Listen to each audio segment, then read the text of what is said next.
Sentence SENTENSE sentence का मतलब वाक्य होता है। तो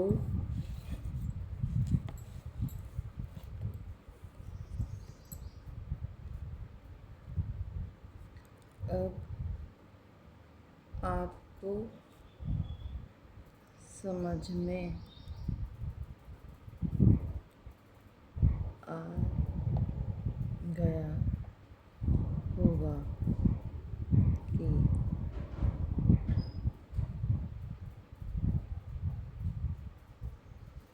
सेंटेंस या वाक्य किसे कहते हैं। अब तक हमने पढ़ाया था सेंटेंस, यानी कि सबसे पहले हमने पढ़े थे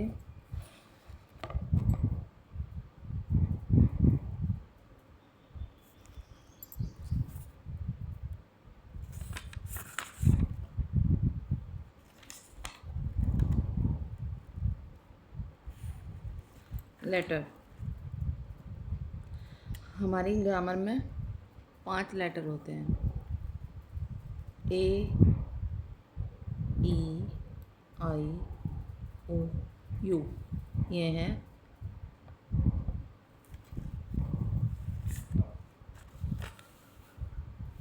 वोवेल। VOWEL vowel. ये 5 वोवेल हैं, यानी कि व्यंजन। और B C D F इसी तरह से G H J K L M N P Q R S T V W X Y Z, ये हो गए 21 वर्ड, यानी कि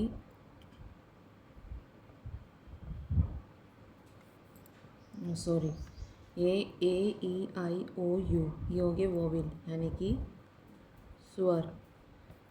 इसका मतलब ये है कि इनमें अपनी आवाज़ है, ये अपने आप में परफेक्ट है।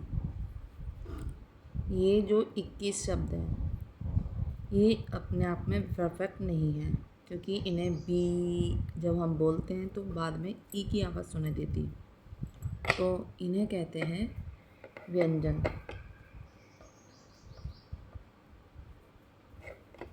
कॉन्सोनेंट्स CONSONANTS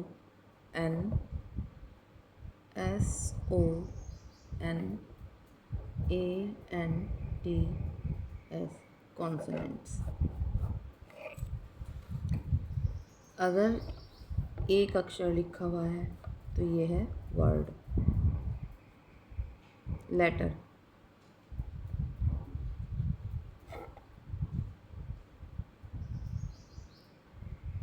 अक्षर। अगर 2 अक्षर साथ में लिखे हुए हैं,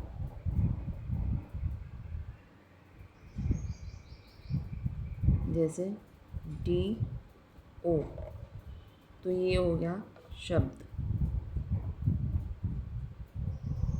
क्योंकि इन दोनों को मिलाने से एक शब्द बन गया, डू। और अगर हम ए बॉय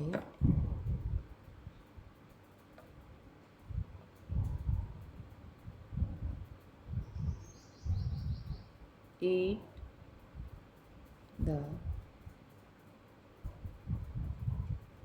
APPLE एप्पल, तो ये हो गया सेंटेंस। SE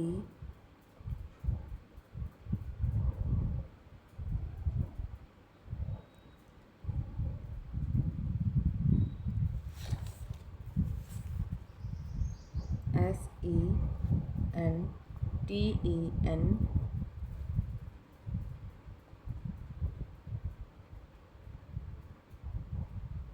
SE सेंटेंस, यानी कि ये पूरा हो गया वाक्य।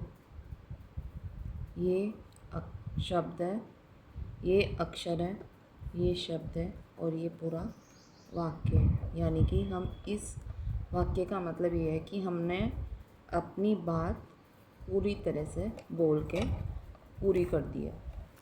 हमने अपनी बात किसी के सामने व्यक्त करने के लिए हमने पूरा वाक्य बोला है।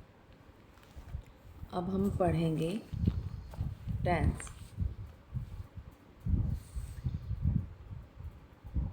अवजा इनका प्रयोग, जो ये ए ई आई ओ यू, ये जो 5 अक्षर हैं, इनके साथ में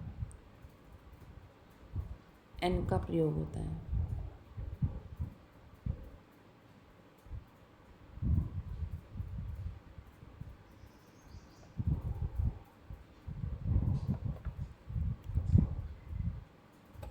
और ये जो बी से लेके एक्स वाई जेड तक जो है, इनके साथ ए एन का प्रयोग नहीं होता।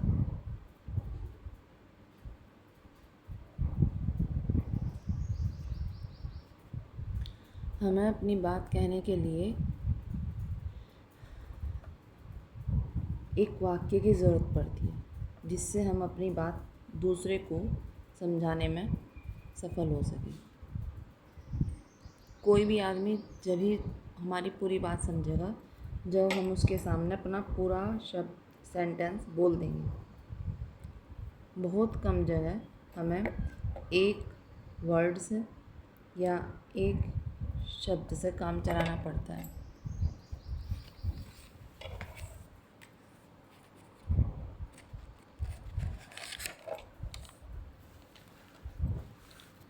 जब हम स्कूल नहीं जाते, आज स्कूल नहीं गए किसी कारण से, तो जब हम स्कूल जाएंगे तो हम किसी भी जो हमारे साथ के बच्चे होंगे उनसे ये पूछेंगे,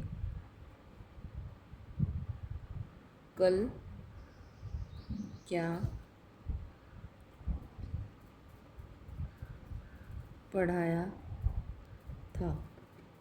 ये आ गया क्या और ये आ गया कल, यानी कि कल जो चला गया।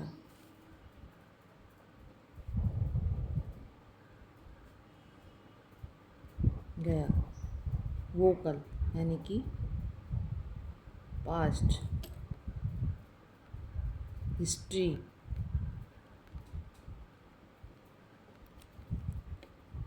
जो कल चला गया, यानी कि हमारा पास्ट, वो अब हिस्ट्री है।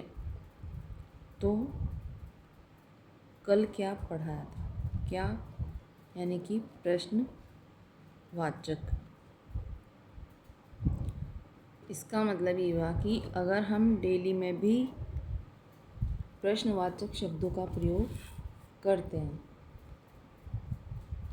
इसीलिए टेंस कोई ऐसी चीज़ नहीं है कि हम उनका प्रयोग नहीं करते। टेंस हमारी ज़िंदगी का भी एक हिस्सा है जो हम नॉर्मली इस्तेमाल करते हैं। अब प्रश्नवाचक शब्दों में पूछने का तरीका, कल क्या पढ़ाया था, किस अध्यापक ने अपने SUBJECT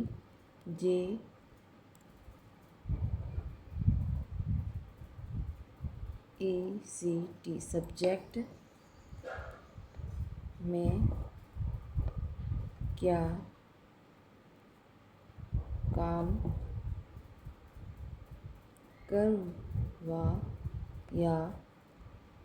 था। यानी कि इसमें दो शब्द प्रश्नवाचक हुए, एक तो किस अध्यापक ने, एक क्या, दूसरा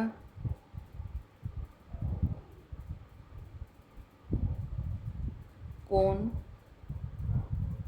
से विषय में क्या पढ़ाया।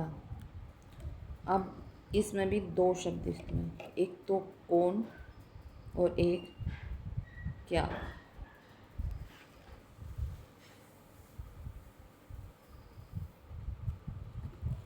तीसरा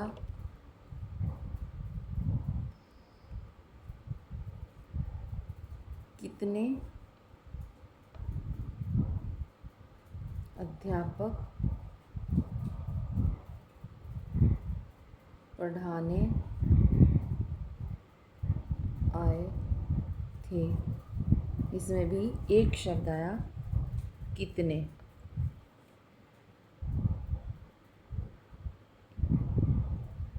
तो जो टेंस है वो हम अपनी रोज़मर्रा की बात में भी इस्तेमाल करते हैं। तो इसी तरह से ग्रामर,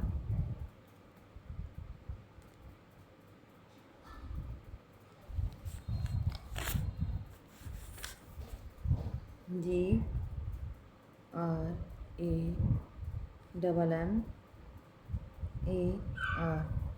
यानी बराबर व्याकरण, ये हमारी रोज़ की ज़िंदगी का हिस्सा है। किताब में नहीं, हम अपने रोज़ के शब्दों में भी व्याकरण को इस्तेमाल करते हैं। फ़र्क सिर्फ इतना है कि उसे हम अपने तरीके से इस्तेमाल करते हैं और जो किताब में पढ़ा गया है वो एक सलीके से पढ़ाया जाता है। किसी हिंदी हो, इंग्लिश हो, किसी भी विषय को पढ़ने के लिए अगर तीन चीज़ों की ज़रूरत पड़ती है, कर्ता प्लस कर्म प्लस विषय, यानी कि काम करने वाला, काम होने वाला और क्या काम है। ये हमारे एक लाइफ का ज़रूरी हिस्सा है, इसलिए इससे इतना परेशान होने की ज़रूरत नहीं है। ये बहुत आसान सी चीज़ है, अगर हम इस पर थोड़ा सा ध्यान दें तो ये बहुत ही जल्दी हमें समझ में आ जाएगी।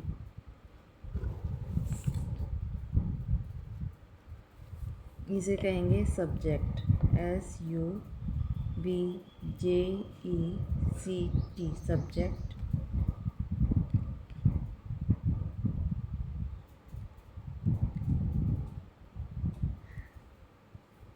कर्म को हम क्रिया भी बोलते हैं, यानी कि VERB वर्ब। विषय यानी कि ऑब्जेक्ट, OBJECT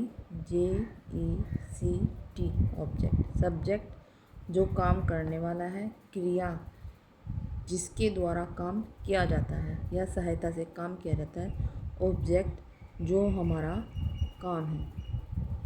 अब जैसे हमने लिखा कि राम ने सेब खाया। अब इसमें सब्जेक्ट क्या है? राम। वर्ब क्या है? खाया। ऑब्जेक्ट क्या है? सेब, क्योंकि राम के द्वारा सेब खाया गया है, तो राम हुआ सब्जेक्ट जो काम कर रहा है। खाया जो उसने कर्म किया है। सेब जो उसका विषय है। तो ग्रामर सिर्फ इतनी सी है। धन्यवाद।